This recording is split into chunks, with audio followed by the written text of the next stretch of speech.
In this video, we want to cover how the Board Up department now has access to the CSB service tickets that have been assigned to them. Arnold, Cedric, when you guys log in, you'll now have a pending action text box at the top of the page that will list out, or at least give you a link to, the CSB tickets that have been assigned to you. If there are no tickets that have been assigned to you listed here, you can review all CSB tickets in the system simply by hovering over the inspections item at the top of the page and selecting CSB requests. So let's take a look at this list page. We'll click on the link of items that have been assigned to you.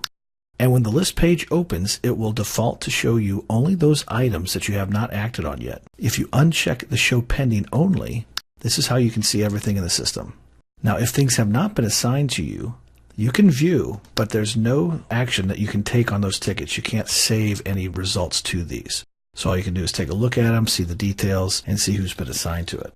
These should come to you through the ES system if it's not an LRA-owned property. But to go back to the list page, simply click on Return.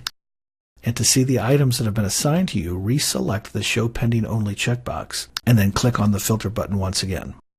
Now we're back to the items that have been assigned to you. Arnold, Cedric, the items that will come directly to Board Up will be properties that are owned by LRA that have a vacant building unsecured problem code. So these items will be the ones that will bypass the building division entirely and come directly to you. So you don't have to wait for any inspectors to act on them. Simply click on the View link, and when the ticket opens, you'll see the ticket details at the top of the page, and then you'll also see that you are assigned as the inspector and there is no supervisor. You'll have address details, and every address that comes directly to you should be owned by LRA. If the address is not owned by LRA, you can refer it back to the building division.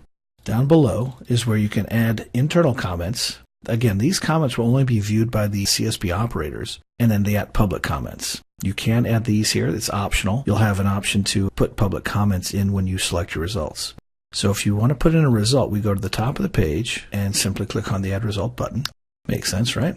When this pop-up opens, we'll show you any cases that are open at this address, and you can see there's a vacant building here. It is LRA owned, and if you want to view that case, you can click on the View link here. To enter your results, simply select the drop menu, and there are two things you can do here. You can close the ticket when you've performed your Board Up, or you can reassign the ticket if by chance this ticket was sent to you in error. So if you select Reassign, you can then select the department, and you'll have a choice of External, which is everybody outside of the building division that CSB has given us access to, or other departments within the building division. And you'll see your names listed here. If you select Board Up, it'll come right back to you. You can send it to the building inspector or any of the trades, which I don't think you would, or zoning are your options. Of the external departments, you can submit to forestry, back to CSB, streets, refuse, and so on. So these are your options, and you can deselect any of these if you need to back out and cancel and wait. So the flow that this should take, I'm assuming, would be once you've boarded up the building or once you've completed your work, you can come in here, you can either type @public comment, which will get posted to the website, and then click on the Add Results and simply close out the ticket. Once you select to close the ticket, simply click on the public resolution, and here we have your canned responses. You can select was secured or was resecured by the city. And once you select a public resolution, optionally you can enter in additional notes for the public, and these will be viewed on the CSB website. So once you're finished or ready to close the ticket, simply click on the Close Request button. If you want to go back, you can cancel it. But when you're finished, tap on Close Request, and this action will take the ticket out of your list of items that you need to work on. So now the Add Results button is gone, and the Return button will take you back, and that item is now out of your list. This is pretty straightforward and simple. If you have any questions, please let me know. Thanks.